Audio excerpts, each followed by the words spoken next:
'Cause I've been everywhere, man. I've been everywhere, man. Across the deserts bare, man. I've breathed the mountain air, man. I've travelled, I've had my share, man. I've been everywhere. Been to Tullamore, Seymour, Phillip Island. Lismore, Nambour, Rochester, Kilmore, Rillabar, Phillip Island. Limmerville, Wallerville, Connemara, Connemara, Strathrown, Prospine, Phillip Island. Darwin, Gingin, Lilliquin, Muckilla, Phillip Island. Bougainville, Cumberland, Ramakiller. I've been everywhere, man. I've been everywhere, Unsurprisingly, man. Across the deserts bare, man. we are going to Phillip Island, where we're going to go to cows, I suspect, on Phillip Island, where we need to say hello to someone who has been referred to on social media this morning as Papa T. He is Elise Tzotzis' dad, Friend Paul, of the show. friend of the show. Paul Tzotzis, g'day. G'day, Neil. G'day, Robert. How you going? Good, very well indeed. Thanks for joining us on Regional Roundup. Tell us where we're going to find Phillip Island. A lot of people will know, but others won't. Look, geographically, Phillip Island is 130 kilometres away south of the Melbourne CBD. So roughly speaking, it's probably a good 1.5 hours drive from the city centre. Or if you're using the Monash Freeway on a Friday afternoon, 4.5 hours. Don't go on the Monash Freeway. Yeah, that's right. Sorry, what did I call it? Must admit, Neil is getting better. Yeah, excellent. So tell us, you've been going down there for a long time. What's the appeal of Phillip Island? Look, Phillip Island's one of these places that you can do as much as you like, you can do as little as you like. There's really, it's not a thoroughfare type of place where you drive through. You actually have to drive there to get there to do something. So rather than driving through a suburb or driving through a town to get somewhere else, that is your destination. It's beautiful and clean. It's getting a lot more modern in terms of development, but it still has that country feel about it. So for the reason that you've pointed out, it was an interesting place to go and build a racetrack. How did it go down with residents all those years ago when the beautiful tranquility of Phillip Island was going to be covered off with screaming engines and smelly fuel? Yeah. That's a really interesting question. It's a great question to start off with, because we've been on the island for 38 years, and we've seen it from cows having a general store and a pub and a Italian pizza restaurant to something quite unique now. When the motorcycle Grand Prix returned back in 1989, there was 90,000 people at the racetrack on the Sunday, and overall over the 3 or 4 day period there's something like about 150,000 people over that period, and the locals were up in arms. They really couldn't see the value of having something like that, which was quite astonishing. So different horses for different courses, so people had differing views. Some embraced the motorcycle Grand Prix coming back. Others absolutely hated it and left the island for those 4 or 5 days because of the traffic and noise.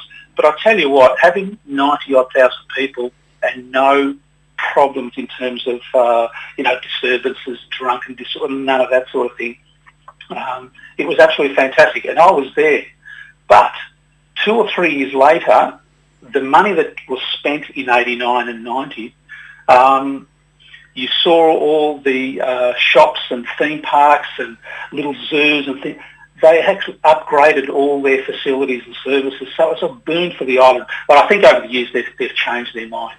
Pretty handy real estate-wise too. You can disappear for the weekend and rent your house out for 10 grand. That's not a bad gig either. Oh, yeah. You're always getting real estate agents sending you little flyers in there saying, would you like to rent your house out for the motorcycle Grand Prix or this event or that event? So, it is quite nice, but it's just a really nice place to be. Like, I remember going there the first few years, and it's peaceful and quiet. The air is quite different. And one of the things you don't really notice is, and I didn't notice it for the first couple of years, you go out the back of your house or your front of your house at 7, 8 o'clock in the night time, and you look up in the sky and it's pitch black clear, and you can see the definition in the stars and everything else. It is just magical. The there was one year, I used to have family holidays down there, and there was one year where the Grand Prix was in the middle of a school holidays. And the 90,000 and everybody else that was there for school holidays were on the island. And I can remember ringing the fish shop down on the Esplanade there and placing an order, and they said, come and pick it up in 2 hours and 15 minutes. Is that sort of thing still an issue when the Grand Prix is on?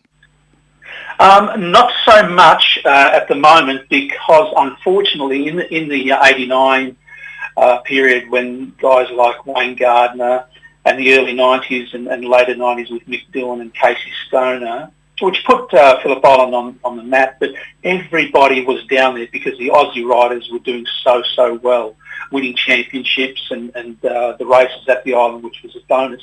But of late, maybe 30,000 is a pretty good guesstimate of attendance there on the Sunday. So I don't think we'll see 90,000 unless we have some Aussie stars winning some races.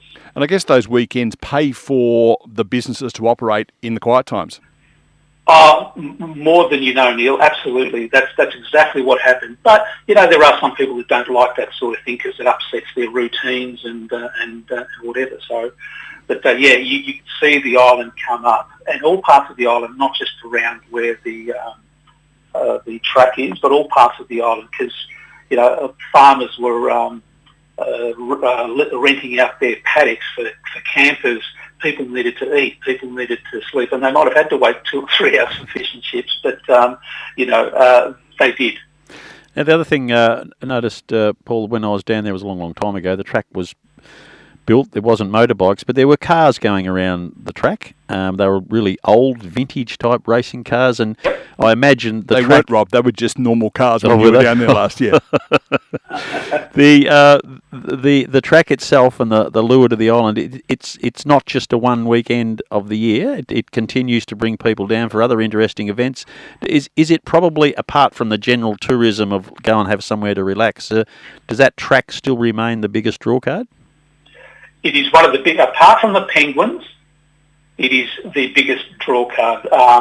There's the vintage car racing clubs, the vintage motorcycle racing clubs. They have go-kart days. They have the motorcycle manufacturers use it to test tyres.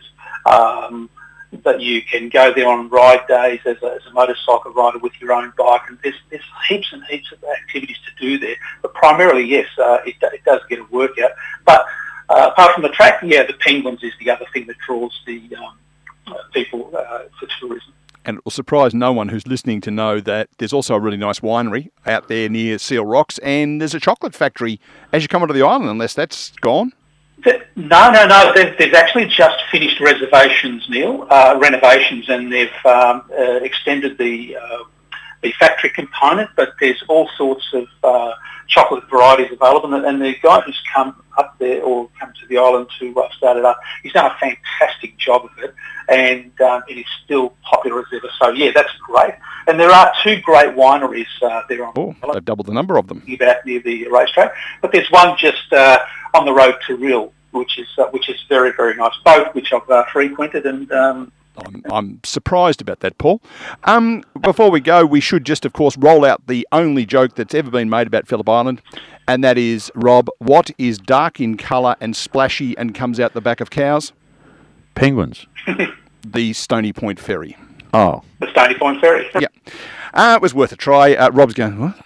Oh, no, you've lost me. Because Cows is the town on there. It comes out the back of Cows is the... Oh. Yeah, we'll draw him a picture a little bit later. Paul, thanks for taking some time out of your Saturday morning. I know you are on grandfather duties as well, and thanks for your time this morning to tell us all about Phillip Island.